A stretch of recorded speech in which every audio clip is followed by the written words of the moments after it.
Students, welcome to Nursing Sphere. Myself Dr. Sonika. Students, Fundamental of Nursing ಡಿಸ್ಕಷನ್ನ continue ಮಾಡೋಣ. ಇವತ್ತಿನ ನಮ್ಮ topic fundamental of ನರ್ಸಿಂಗಲ್ಲಿ ನಾವು ಇವತ್ತು ಡಿಸ್ಕಸ್ ಮಾಡ್ತಾ ಇರೋ ಟಾಪಿಕ್ ಬಂದ್ಬಿಟ್ಟು I V cannulation. So start ಮಾಡೋಣ. ಐ ವಿ ಕ್ಯಾನುಲೇಷನ್ ಅಂತಂದರೆ ಏನು ಅಂತ. ಐ ವಿ ಕ್ಯಾನುಲೇಷನ್ ಅಂತಂದರೆ it is a technique in which the cannula is placed inside a vein. Cannula is placed inside a vein to provide the venous access. ಏನು ಮಾಡ್ತೇವೆ, ಒಂದು ಕ್ಯಾನುಲಾನ vane ಒಳಗಡೆ place ಮಾಡ್ತೇವೆ ಸೊ ದಟ್ ನಮಗೆ ಆ ವೇನ್ ಒಳಗಡೆ ಯಾವುದಾದ್ರೂ ಮೆಡಿಕೇಷನ್ನು ಫ್ಲೂಯಿಡ್ಸು ಏನಾದರೂ ಕಳಿಸ್ಬೇಕು ಅಂತಂದರೆ ಒಂದು ಆಕ್ಸೆಸ್ನ ಕ್ರಿಯೇಟ್ ಮಾಡಲಿಕ್ಕೋಸ್ಕರ ನಾವೇನು ಮಾಡ್ತೇವೆ, ಕ್ಯಾನುಲಾನ ವೇನ್ ಒಳಗಡೆ ಪ್ಲೇಸ್ ಮಾಡ್ತೇವೆ. ಸೊ ನೆಕ್ಸ್ಟು ಯಾವ್ಯಾವ ಟೈಪ್ಸ್ ಇದೆ, ಐ ವಿ ಕ್ಯಾನುಲಾದಲ್ಲಿ ಯಾವ್ಯಾವ ಟೈಪ್ಸ್ ಇದೆ ಅಂತ ಹೇಳ್ಬಿಟ್ಟು ನೋಡೋಣ. ಫಸ್ಟ್ ಟೈಪ್ ಬಂದುಬಿಟ್ಟು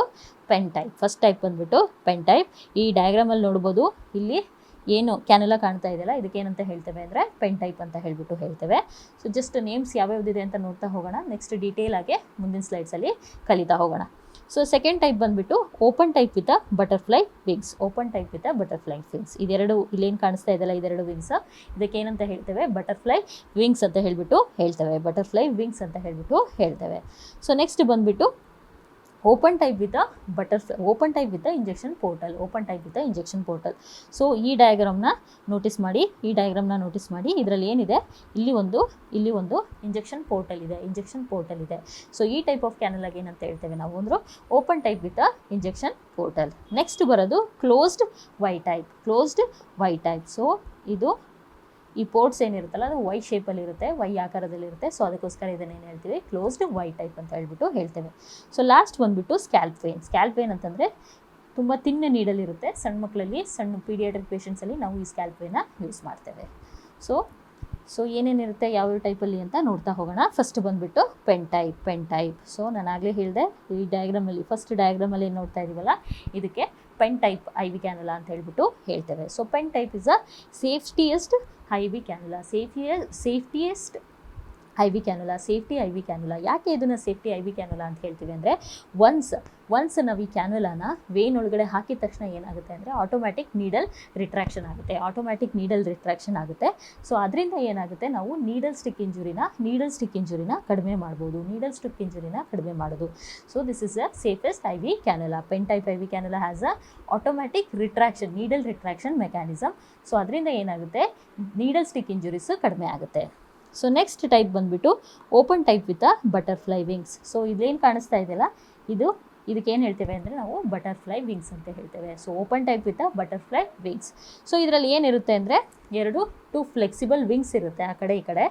ಸೊ ಇದಕ್ಕೇನಂತಂದರೆ ನಮಗೆ ನೀಡಲ್ನ ಹೋಲ್ಡ್ ಮಾಡಲಿಕ್ಕೆ, ಸ್ಟೆಬಿಲೈಸ್ ಮಾಡಲಿಕ್ಕೆ, ಅದೇ ಥರ ನಮಗೆ ಸ್ಕಿನ್ಗೆ ಫಿಕ್ಸ್ ಮಾಡಲಿಕ್ಕೆ ಈ ಬಟರ್ಫ್ಲೈ ವಿಂಗ್ಸ್ ಏನಿದೆಯಲ್ಲ ಅದು ಹೆಲ್ಪ್ ಮಾಡುತ್ತೆ. So it helps in holding, stabilizing and fixing cannula to the skin during insertion. So next ಬಂದುಬಿಟ್ಟು ಥರ್ಡ್ ಟೈಪ್ ಬಂದುಬಿಟ್ಟು open type with injection portal. So ನಾನೇನು ಹೇಳಿದೆ, ಇಲ್ಲಿ ಇಂಜೆಕ್ಷನ್ ಪೋರ್ಟಲ್ ಇರುತ್ತೆ. ಸೊ ಅದರಿಂದ ಏನು ಮಾಡ್ಬೋದು, ನಾವು ಡೈರೆಕ್ಟಾಗಿ ಯಾವುದಾದ್ರೂ ಡ್ರಗ್ಸ್ ಕೊಡೋದಾಗಲಿ ಅಥವಾ ಏನಾದರೂ ಇಂಜೆಕ್ಷನ್ ಕೊಡೋದಾಗಲಿ ಇದರಿಂದ ಕೊಡ್ಬೋದು without disconnecting the IV cannula.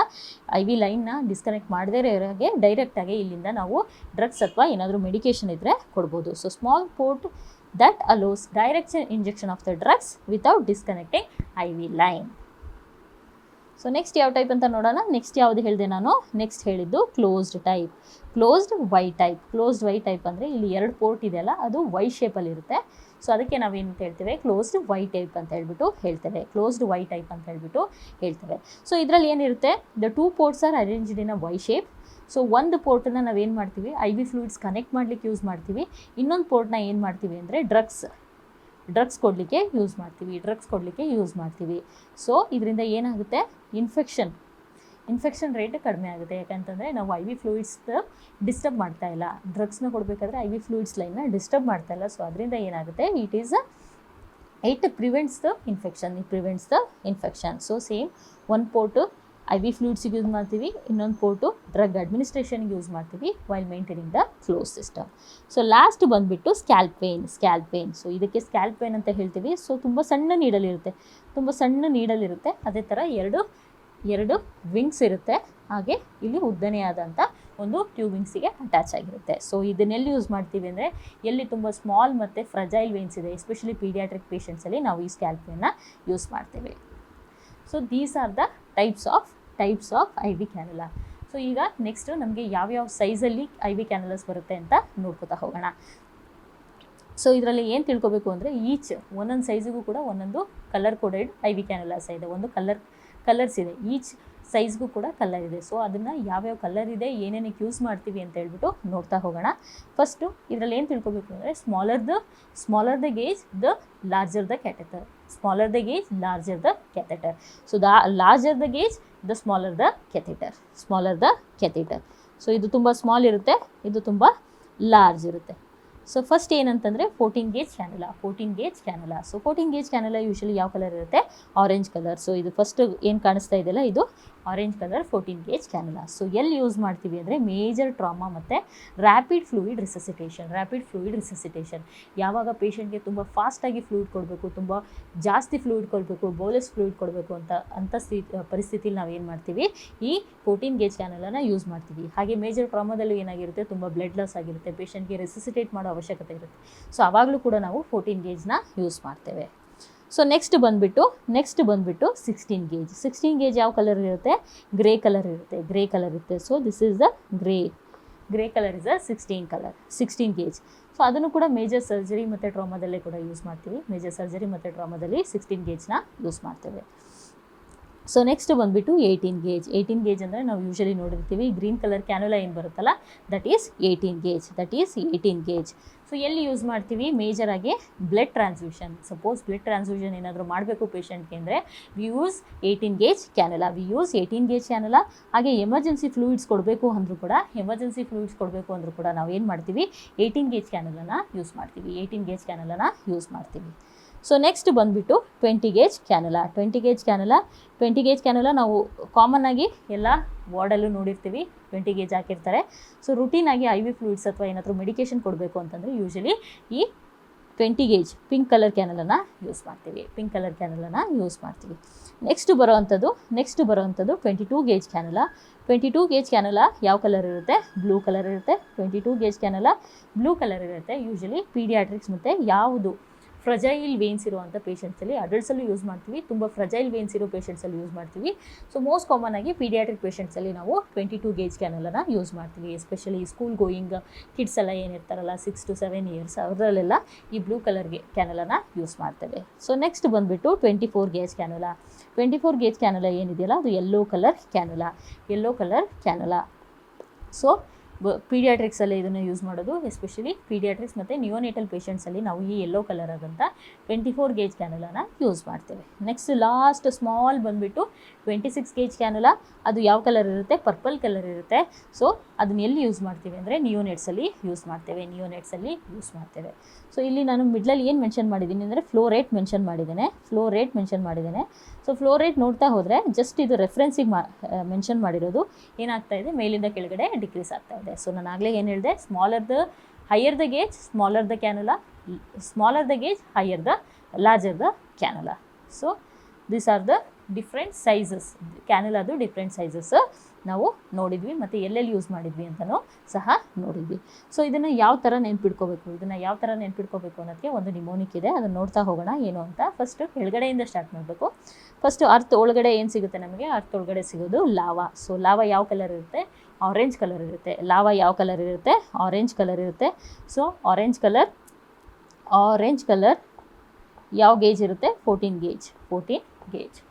So lava ಬಿಟ್ಟು ಸ್ವಲ್ಪ ಮೇಲೆ ಬಂದ್ವಿ ಅಂದರೆ ನಮಗೆಲ್ಲ ಏನು ಸಿಗುತ್ತೆ? ಭೂಮಿ ಒಳಗಡೆ ಎಲ್ಲ ಏನೇನು ಸಿಗುತ್ತೆ? ಕಲ್ಲೆಲ್ಲ ಸಿಗ್ತಾ ಇರುತ್ತೆ, ದೊಡ್ಡ ಕಲ್ಲೆಲ್ಲ ಇರುತ್ತೆ. ಸೊ ಕಲ್ಲೆಲ್ಲ ಯಾವ ಕಲರ್ ಇರುತ್ತೆ? ಗ್ರೇ ಕಲರ್ ಇರುತ್ತೆ. ಕಲ್ಲು ಯಾವ ಕಲರ್ ಇರುತ್ತೆ? ಗ್ರೇ ಕಲರ್ ಇರುತ್ತೆ. ಸೊ ನೆಕ್ಸ್ಟು ಗ್ರೇ ಕಲ್ಲು, ಸ್ಟೋನ್ಸ್ ಎಲ್ಲ ಯಾವ ಕಲರ್ ಇರುತ್ತೆ? ಗ್ರೇ ಕಲರ್ ಇರುತ್ತೆ. ಅದು 16 ಗೇಜ್. ನೆಕ್ಸ್ಟ್ ಅದಕ್ಕಿಂತ ಸ್ವಲ್ಪ ಮೇಲೆ ಬಂದ್ವಿ ಅಂತಂದರೆ ಏನಿರುತ್ತೆ? ಭೂಮಿ ಮೇಲೆಲ್ಲ ಏನು ಬೆಳೆದಿರ್ತವೆ? ಫುಲ್ ಗ್ರೀನ್ ಪ್ಲ್ಯಾಂಟ್ಸು ಬೆಳೆದಿರ್ತವೆ. ಸೊ ನೆಕ್ಸ್ಟ್ ಬರೋದೇನು ಅಂತಂದರೆ green which is 18 gauge. Next ಇದನ್ನೇನು ಮಾಡ್ಕೊಳ್ಳೋಣ ಅಂದರೆ ಇದನ್ನು ಫ್ಲವರ್ ಮಾಡ್ಕೊಳ್ಳೋಣ. ಸೊ ಗಿಡಗಳ ಮೇಲೆ ಅಥವಾ ಮರಗಳ ಮೇಲೆಲ್ಲ ಏನು ಬಿಟ್ಟಿರ್ತವೆ, ಹೂ ಬಿಟ್ಟಿರ್ತವೆ, ಒಂದು ಬ್ಯೂಟಿಫುಲ್ ಆದಂಥ ಪಿಂಕ್ ಹೂ ಬಿಟ್ಟಿರುತ್ತೆ. ಸೊ ಅದಕ್ಕೆ ಏನು ಹೇಳ್ತೀವಿ, ಪಿಂಕ್ ಕಲರ್ ಯಾವುದಿರುತ್ತೆ, ಯೂಶಲಿ 20 ಗೇಜ್. ಸ್ವಲ್ಪ ಅದಕ್ಕಿಂತ ಮೇಲೆ ಹೋದ್ವಿ ಅಂದರೆ ನಮಗೆ ಏನು ಸಿಗ್ತವೆ, ಮೋಡಗಳು ಸಿಗ್ತವೆ. ಮೋಡಗಳು ಯಾವ ಕಲರ್ ಇರ್ತವೆ, ಬ್ಲೂ ಕಲರ್ ಇರುತ್ತೆ. So blue colour is 22 gauge. So ಅದಕ್ಕಿಂತ ಸ್ವಲ್ಪ ಮೇಲೆ ಹೋದ್ವಿ ಅಂತಂದರೆ ನಮಗೆ ನೆಕ್ಸ್ಟ್ ಸಿಗುವಂಥದ್ದು ಸನ್ ಯಾವ ಕಲರ್ ಇರುತ್ತೆ, ಯೆಲ್ಲೋ ಕಲರ್. ಸನ್ ಯಾವ ಕಲರ್ ಇರುತ್ತೆ, yellow colour. So yellow colour is 24 gauge ಕ್ಯಾನುಲಾ.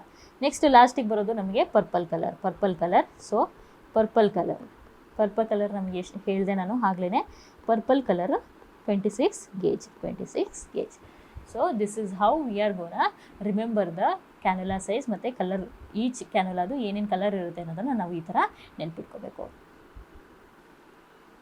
So next parts of the cannula ಯಾವ್ಯಾವ ಥರ ಇರುತ್ತೆ ಅಂತ ನೋಡ್ತಾ ಹೋಗೋಣ. ಸೊ ಕ್ಯಾನುಲಾನೇ ತೊಗೊಂಡ್ಬಿಟ್ಟು ಇದರಲ್ಲಿ ಯಾವ್ಯಾವ ಪಾರ್ಟ್ಸ್ ಬರುತ್ತೆ ಅಂತ ನೋಡ್ತಾ ಹೋಗೋಣ. ಫಸ್ಟ್ ಹಿಂದ್ಗಡೆಯಿಂದ ಸ್ಟಾರ್ಟ್ ಮಾಡೋಣ. ಇದಕ್ಕೇನು ಹೇಳ್ತೀವಿ, ಈ ಕ್ಯಾಪಿಗೆ ಏನು ಹೇಳ್ತೀವಿ ಅಂದರೆ ಲ್ಯೂರ್ ಲಾಕ್ ಪ್ಲಗ್ ಅಂತ ಹೇಳ್ಬಿಟ್ಟು ಈ ಕ್ಯಾಪಿಗೆ ನಾವು ಹೇಳ್ತೇವೆ. ಸೊ ಈ ಕ್ಯಾಪಿಗೆ ಲ್ಯೂರ್ ಲಾಕ್ ಪ್ಲಗ್ ಅಂತ ಹೇಳ್ಬಿಟ್ಟು ಹೇಳ್ತೇವೆ. ಸೊ ಅದಾದಮೇಲೆ ಇಲ್ಲೊಂದು ಚೇಂಬರ್ ಕಾಣಿಸ್ತಾ ಇದೆನಾ, ಅದಕ್ಕೆ ಏನಂತ ಹೇಳ್ತೇವೆ ಅಂದರೆ ಫ್ಲ್ಯಾಶ್ ಬ್ಯಾಕ್ ಚೇಂಬರ್ ಅಂತಂದರೆ ನಾವು ವೇನ್ಗೆ ಇನ್ಸರ್ಟ್ ಮಾಡಿದಾಗ ಇಮಿಡಿಯೇಟಾಗಿ ರಕ್ತ ಬರುತ್ತೆ, ಬ್ಲಡ್ ಬರುತ್ತೆ. ಸೊ ಅದು ಬಂದುಬಿಟ್ಟು ಇಲ್ಲಿ ಕಲೆಕ್ಟ್ ಆಗುತ್ತೆ. ಸೊ ಅದಕ್ಕೆ ಏನಂತ ಹೇಳ್ತೇವೆ ಅಂದರೆ ಫ್ಲ್ಯಾಶ್ ಬ್ಯಾಕ್ ಚೇಂಬರ್ ಅಂತ ಹೇಳ್ತೇವೆ. ಆಮೇಲೆ ಇಲ್ಲೊಂದು ಇದು ಕಾಣಿಸ್ತಾ ಇದೆಯಲ್ಲ, ಇದಕ್ಕೆ ಏನಂತ ಹೇಳ್ತೇವೆ ಅಂದರೆ ನೀಡಲ್ ಗ್ರಿಪ್ ಅಂತ ಹೇಳ್ಬಿಟ್ಟು ಹೇಳ್ತೇವೆ. ಸೊ ಇದನ್ನು ಹೋಲ್ಡ್ ಮಾಡಲಿಕ್ಕೆ this is the inside one is a needle ಅಥವಾ ಸ್ಟಿಲೇಟ್ ಅಂತ ಹೇಳ್ತೇವೆ. ಸೊ ಇದನ್ನು ಹೋಲ್ಡ್ ಮಾಡಲಿಕ್ಕೆ this is a needle grip.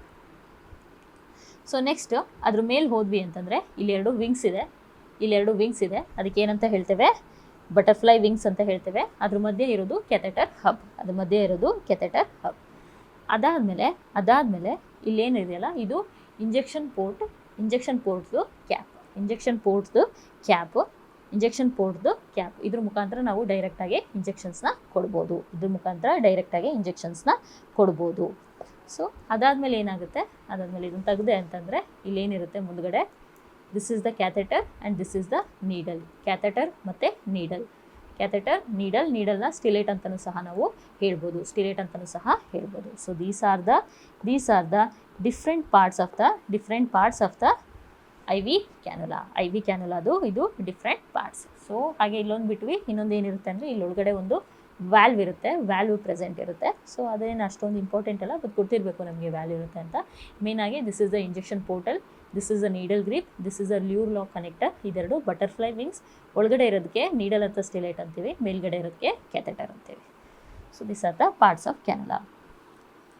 So next ಎಲ್ಲೆಲ್ಲಿ ಏನೇನು ಇಂಡಿಕೇಷನ್, ಕ್ಯಾನ್ಯುಲೇಷನ್ ಮಾಡೋಕ್ಕೆ ಏನೇನು ಇಂಡಿಕೇಷನ್. ಸೊ ಏನು ಅಂತಂದರೆ ಫಸ್ಟು ಐ ವಿ ಫ್ಲೂಯಿಡ್ಸ್ ಕೊಡಬೇಕು. ಪೇಷಂಟ್ಗೆ ಐ ವಿ ಫ್ಲೂಯಿಡ್ಸ್ ಕೊಡಬೇಕು ಅಂದರೆ ನಾವು ಕ್ಯಾನುಲಾ ಹಾಕ್ತೀವಿ. ಮತ್ತು ಏನಾದರೂ ಡ್ರಗ್ಸ್ ಕೊಡಬೇಕು, ಮೆಡಿಕೇಷನ್ ಕೊಡಬೇಕು, ಅಥವಾ ಕೀಮೋಥೆರಪಿಗಿತ್ತು ಅಂದರೆ ನಾವು ಐ ವಿ ಕ್ಯಾನುಲಾ ತೊಗೋತೀವಿ. ಮತ್ತು ಬ್ಲಡ್ ಪ್ರಾಡಕ್ಟ್ಸ್ನ ಕೊಡಲಿಕ್ಕೆ ಬ್ಲಡ್ ಟ್ರಾನ್ಸ್ಫ್ಯೂಷನ್ ಅಥವಾ FFP ಟ್ರಾನ್ಸ್ಫ್ಯೂಷನ್, ಪ್ಲೇಟ್ಲೆಟ್ ಟ್ರಾನ್ಸ್ಫ್ಯೂಷನ್ಗೆ ನಾವು ಯೂಶಲಿ ಐ ವಿ ಕ್ಯಾನುಲಾ ಹಾಕ್ತೀವಿ. ಅದಾದಮೇಲೆ ಅನಸ್ತೀಷಾ ಕೊಡಲಿಕ್ಕೂ ಸಹ ನಾವು ಐ ವಿ ಕ್ಯಾನುಲಾ ತೊಗೋತೀವಿ. ಅದಾದಮೇಲೆ ರೇಡಿಯೋಲಜಿ ಅಂದರೆ ಕಾಂಟ್ರಾಸ್ಟ್ MRI ಅಥವಾ CT ಏನಾದ್ರು ತೊಗೋಬೇಕು ಅಂದರೆ ಈ ಕಾಂಟ್ರಾಸ್ಟ್ ಏಜೆಂಟ್ಸ್ನ ಕಳಿಸ್ಲಿಕ್ಕೆ, ಒಳಗಡೆ ಹಾಕಲಿಕ್ಕೆ ನಾವು ಯೂಶಲಿ ಈ ಐ ವಿ ಕ್ಯಾನುಲಾನ ಯೂಸ್ ಮಾಡ್ತೀವಿ.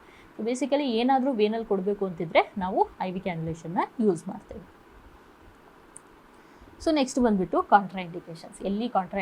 ಎಲ್ಲಿ ನೀವು ಐ ವಿ ಕ್ಯಾನುಲಾ ಹಾಕಲಿಕ್ಕೆ ಸಾಧ್ಯನೇ ಇಲ್ಲ.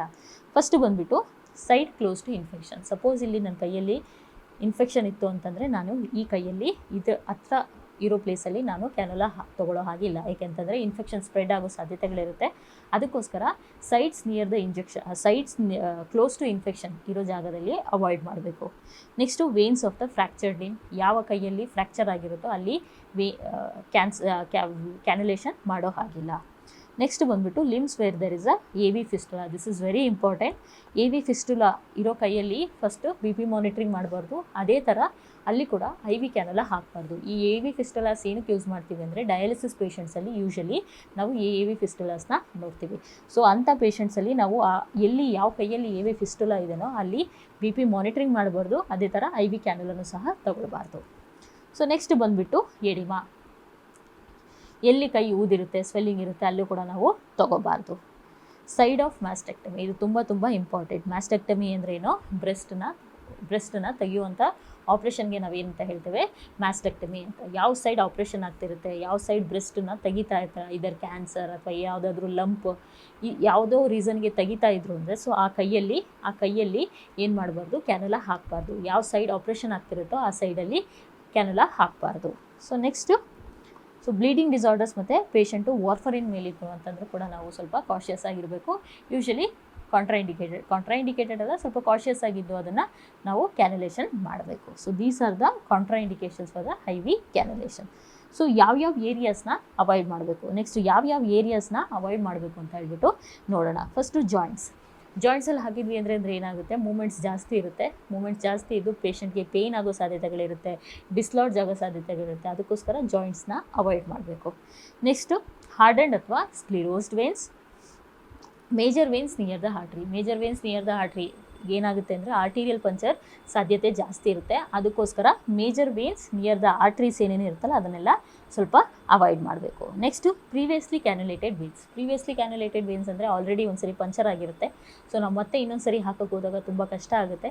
ಕೆಲವೊಂದು ಸರಿ ಸ್ಕ್ಲಿರೋಸ್ಡ್ ಆಗಿರೋ ಸಾಧ್ಯತೆಗಳು ಕೂಡ ಇರುತ್ತೆ. So veins in the lower extremity usually avoid ಮಾಡ್ತೇವೆ. ಬಟ್ ಅಪ್ಪರ್ ಲಿಂಬಲ್ಲಿ ಎಲ್ಲೂ ಸಿಗಲಿಲ್ಲ ಅಂದರೆ we go with the lower limb veins.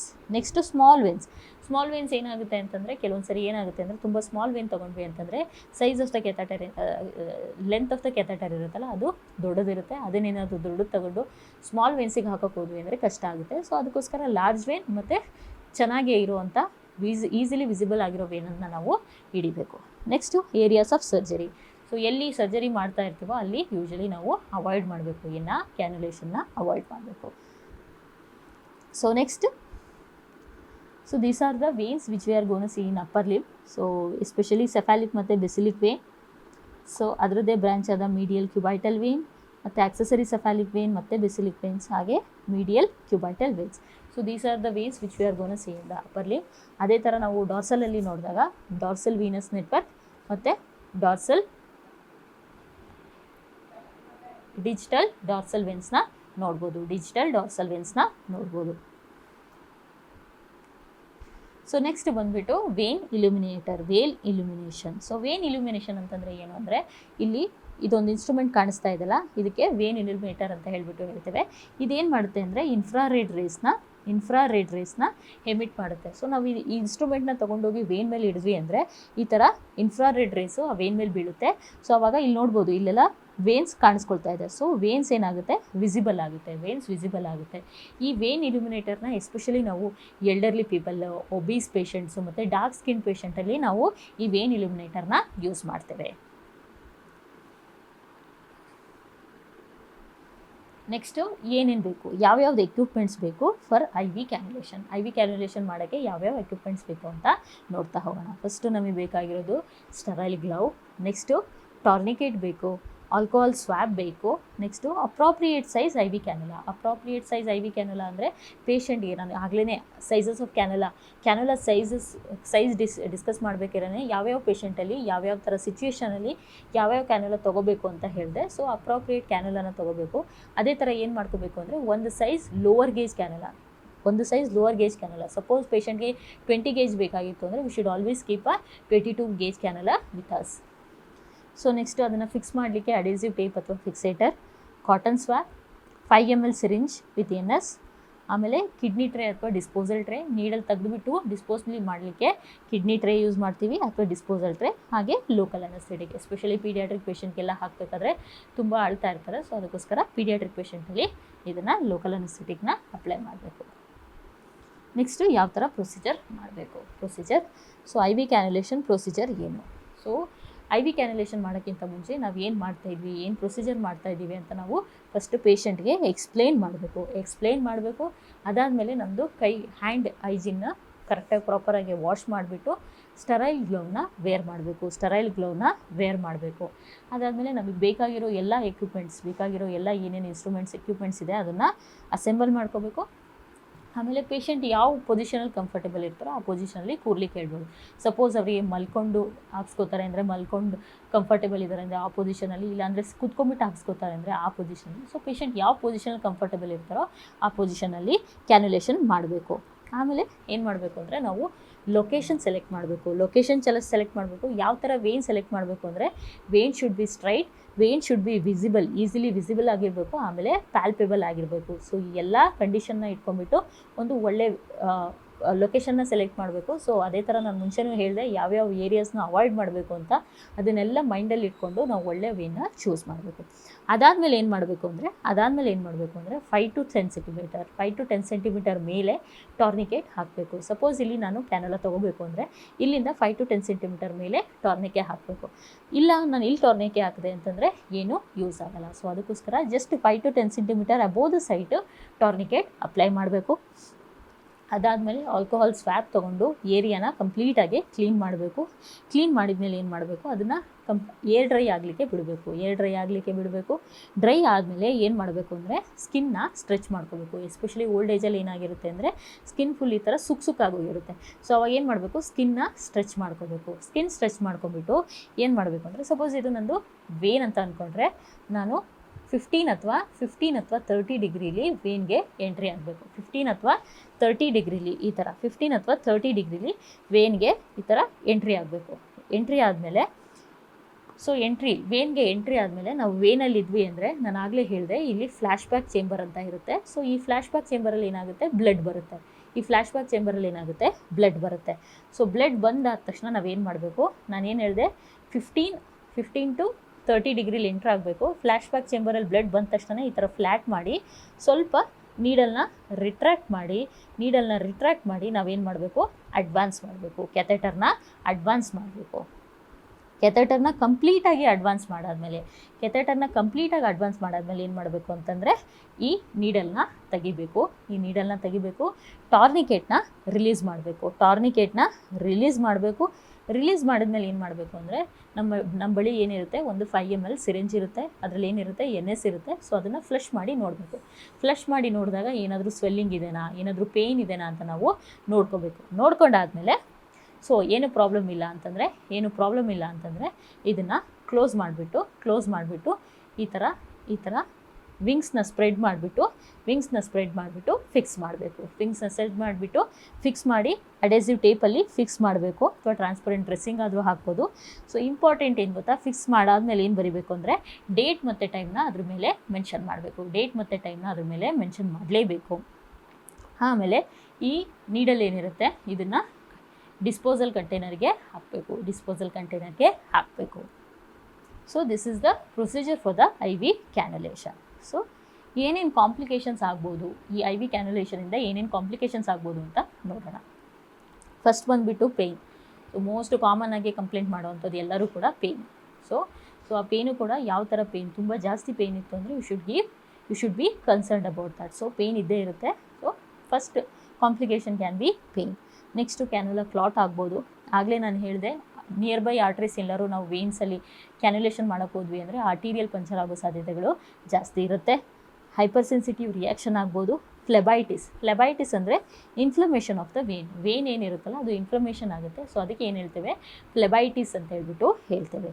ಥ್ರಾಂಬೋಫ್ಲೆಬೈಟಿಸ್ ಅಂತಂದರೆ ಇನ್ಫ್ಲಮೇಷನ್ ಆಗಿ ಒಂದು ಕ್ಲಾಟ್ ಫಾರ್ಮೇಷನ್ ಆಗಿರುತ್ತೆ ವೇನಲ್ಲಿ, ಅದಕ್ಕೆ ಥ್ರಾಂಬೋಫ್ಲೆಬೈಟಿಸ್ ಅಂತ ಹೇಳ್ತೇವೆ. ನೆಕ್ಸ್ಟು ಇನ್ಫಿಲ್ಟ್ರೇಷನ್ ಮತ್ತು ಎಕ್ಸ್ಟ್ರಾವೆಸೇಷನ್ ಅಂದರೆ ನಥಿಂಗ್ ಬಟ್ ಏನು ಇಲ್ಲಿ ನಾವು ಸೊಲ್ಯೂಷನ್ಸ್ ಏನು ಕೊಡ್ತೀವಲ್ಲ, ನಾವೇನೇ ಮೆಡಿಕೇಷನ್ ಸೊಲ್ಯೂಷನ್ಸ್ ಏನೇ ಕೊಟ್ಟರು ಅದೇನಾಗುತ್ತೆ ಅಂದರೆ ಇನ್ಸ್ಟೆಡ್ ಆಫ್ ವೇನ್ ಸರೌಂಡಿಂಗ್ ಟಿಶ್ಯೂಸ್ಗೆ ಲೀಕೇಜ್ ಆಗುತ್ತೆ. ಸೊ ಅದಕ್ಕೆ ನಾವೇನು ಹೇಳ್ತೇವೆ, ಇನ್ಫಿಲ್ಟ್ರೇಷನ್ ಅಥವಾ ಎಕ್ಸ್ಟ್ರಾವೆಸೇಷನ್. ಇನ್ಫಿಲ್ಟ್ರೇಷನ್ ಅಂದರೆ ನಾನ್ ಇರಿಟೆಂಟ್ ಸೊಲ್ಯೂಷನ್ ಲೀಕ್ ಆಗೋದು, ಅದೇ ಎಕ್ಸ್ಟ್ರಾವೆಸೇಷನ್ ಅಂದರೆ ಇರಿಟೆಂಟ್ ಸೊಲ್ಯೂಷನ್ ಟಿಶ್ಯೂಸ್ಗೆ ಲೀಕ್ ಆಗುತ್ತೆ. So next last infections. Most commonly infection ಆಗೋ ಸಾಧ್ಯತೆಗಳು ಜಾಸ್ತಿ ಇರುತ್ತೆ. ಸೊ ಒಂದು ಲಾಸ್ಟ್ ಸ್ಕೋರಿಂಗ್ ಸಿಸ್ಟಮ್ ಬಗ್ಗೆ ನೋಡಿಬಿಡೋಣ. ಸ್ಕೋರಿಂಗ್ ಸಿಸ್ಟಮ್ ಅಂದರೆ ಇದಕ್ಕೆ ಏನು ಹೇಳ್ತೀವಿ, ವಿಪ್ಸ್ ಅಂತ ಹೇಳ್ತೇವೆ. ವಿಪ್ಸ್ ಅಂತಂದರೆ ವಿಜುವಲ್ ಇನ್ಫ್ಯೂಷನ್ ಫ್ಲೆಬೈಟಿಸ್ ಸ್ಕೋರ್. ನಾನು ಏನು ಹೇಳಿದೆ, ಒನ್ ಆಫ್ ದ ಕಾಂಪ್ಲಿಕೇಶನ್ ಇದೆ ಫ್ಲೆಬೈಟಿಸ್. ಆ ಫ್ಲೆಬೈಟಿಸ್ನ ಗ್ರೇಡ್ ಮಾಡಲಿಕ್ಕೆ ಒಂದು ಸ್ಕೋರ್ ಯೂಸ್ ಮಾಡ್ತೀವಿ, ಅದಕ್ಕೆ ವಿಪ್ಸ್ ಅಂತ ಹೇಳ್ತೇವೆ. ಸೊ 0 ಸ್ಕೋರ್ ಅಂತಂದರೆ IV ಸೈಟ್ ಏನೂ ಆಗಿಲ್ಲ, ತುಂಬ ಚೆನ್ನಾಗಿದೆ, ಹೆಲ್ದಿ ಆಗಿದೆ. ಸೊ ಆವಾಗ ಏನು ಮಾಡೋವಂಥ ಅವಶ್ಯಕತೆ ಇಲ್ಲ, ಅಬ್ಸರ್ವ್ ಮಾಡಬೇಕು. So one of the following, either ಪೇಯ್ನಿಗೆ IV ಸೈಟಲ್ಲಿ ಪೇಯ್ನ್ ಇದೆ, ಇಲ್ಲಾಂದರೆ ರೆಡ್ನೆಸ್ ಇದೆ, ಇಲ್ಲ ಅಂದರೆ ಪೇಯ್ನ್ ಇದೆ. ಅವಾಗ ಏನು ಮಾಡಬೇಕು ಅಂದರೆ ಆವಾಗಲೂ ಕೂಡ ಸೈನ್ಸ್ ಆಫ್ ಫ್ಲೆಬೈಟಿಸ್ ಅಂದರೆ ಪೇಷಂಟ್ಗೆ ಸ್ವೆಲ್ಲಿಂಗ್ ಏನಾದರೂ ಇದೆನಾ, ಪೈರಕ್ಸಿಯಾ ಏನಾದರೂ ಇದೆನಾ ಅಂಥದ್ದೆಲ್ಲ ನೋಡಬೇಕು. ಜಸ್ಟ್ ಅಬ್ಸರ್ವ್ ಮಾಡ್ತಾ ಹೋಗಬೇಕು. So next 2 of the following evident: pain, erythema ಅಥವಾ ಸ್ವೆಲ್ಲಿಂಗ್. ಇವು ಮೂರರಲ್ಲಿ ಯಾವುದಾದ್ರೂ 2 ಇತ್ತು ಅಂತಂದರೆ ಆವಾಗಲೂ ಕೂಡ ನಾವೇನು ಹೇಳ್ತೀವಿ, ಅರ್ಲಿ ಸ್ಟೇಜಸ್ ಆಫ್ ಫ್ಲೆಬೈಟಿಸ್ ಅಂತ ಹೇಳ್ಬಿಟ್ಟು ಹೇಳ್ತೇವೆ. ಹೇಳ್ತೇವೆ. ಸೊ ಆವಾಗಲೂ ಕೂಡ ನಾವೇನು ಮಾಡಬೇಕು, ಕ್ಯಾನುಲನ್ ತೆಗೆದ್ಬಿಟ್ಟು ಬೇರೆ ಕಡೆ ಚೇಂಜ್ ಮಾಡಬೇಕು. ಸೈಟ್ನ ಚೇಂಜ್ ಮಾಡಬೇಕು. ನೆಕ್ಸ್ಟ್ ಬಂದುಬಿಟ್ಟು all of the following are evident. Third grade 3 ಏನಾಗೋಗುತ್ತೆ ಅಂದರೆ ಪೇಯ್ನ್ ಇರುತ್ತೆ, ಇಂಡ್ಯುಲೇಷನ್ ಇರುತ್ತೆ, ಎರಿದಿಮಾ ಇರುತ್ತೆ. ಸೊ ಆವಾಗಲೂ ಕೂಡ ಏನು ಮಾಡಬೇಕು, ಅದು ಮೀಡಿಯಮ್ ಸ್ಟೇಜ್ ಆಫ್ ಫ್ಲೆಬೈಟಿಸ್ ಇರುತ್ತೆ. ಫಸ್ಟು ಸೈಟ್ನ ಚೇಂಜ್ ಮಾಡಬೇಕು. ಸೈಟ್ ಚೇಂಜ್ ಮಾಡಾದಮೇಲೆ ಫ್ಲೆಬೈಟಿಸ್ಗೆ ಟ್ರೀಟ್ಮೆಂಟ್ ಕೊಡಬೇಕು. Next all of the following ಅಂತಂದರೆ ಪೇಯ್ನ್ ಇದೆ, ಎರಿದಿಮಾ ಇದೆ, ಸ್ವೆಲ್ಲಿಂಗ್ ಇದೆ, ಅದಾದಮೇಲೆ ಕಾರ್ಡ್ಸ್, ಈ ವೇನ್ ಏನಿದೆಯಲ್ಲ ಅದು ಕಾರ್ಡ್ ಥರ ಆಗಿದೆ, ಕಾರ್ಡ್ ಥರ ಆಗಿದೆ. ಸೊ ಅವಾಗ ಏನು ಹೇಳ್ತೀವಿ, ಅದಕ್ಕೆ ಗ್ರೇಡ್ 4 ಅಂತ ಹೇಳ್ತೀವಿ. ಅವಾಗೇನು, this is the advanced stage of phlebitis. ಅವಾಗ ಏನು ಮಾಡ್ತೀವಿ ಅಂದರೆ ಕ್ಯಾನುಲಾ ಚೇಂಜ್ ಮಾಡಿಬಿಟ್ಟು ಟ್ರೀಟ್ಮೆಂಟ್ ಮಾಡ್ತೀವಿ ಫ್ಲೆಬೈಟಿಸ್ಗೆ. ಸೊ ಲಾಸ್ಟ್ ಸ್ಟೇಜಲ್ಲಿ ಏನಾಗಿರುತ್ತೆ ಅಂದರೆ ಇವೆಲ್ಲ pain, erythema, swelling, palpable venous cord ಜೊತೆ ಪೇಷಂಟ್ಗೆ ಜ್ವರ ಇರುತ್ತೆ, which is the advanced stage of thrombophlebitis. ಆವಾಗಲೂ ಕೂಡ ಏನು ಮಾಡಬೇಕು ಅಂದರೆ ಟ್ರೀಟ್ಮೆಂಟ್ ಮಾಡಬೇಕು ಮತ್ತು ಕ್ಯಾನುಲಾ ಸೈಟ್ನ ಚೇಂಜ್ ಮಾಡಬೇಕು. So this is all about the waves. So students, in this video we discussed about the IV cannulation, ಯಾವ್ಯಾವ ಟೈಪ್ಸ್ ಇರುತ್ತೆ, ಏನೇನು ಕಲರ್ ಕೋಡಿಂಗ್ ಏನೇನಿದೆ, ಯಾವ್ಯಾವ ಥರ ಹಾಕಬೇಕು, ಏನೇನು ಕಾಂಪ್ಲಿಕೇಶನ್ಸು, ಎಲ್ಲಿ ಅವಾಯ್ಡ್ ಮಾಡಬೇಕು ಅನ್ನೋದನ್ನು ನಾವು ಈ ವಿಡಿಯೋದಲ್ಲಿ ಡಿಸ್ಕಸ್ ಮಾಡಿದ್ವಿ. So with this will conclude today's class. Thank you.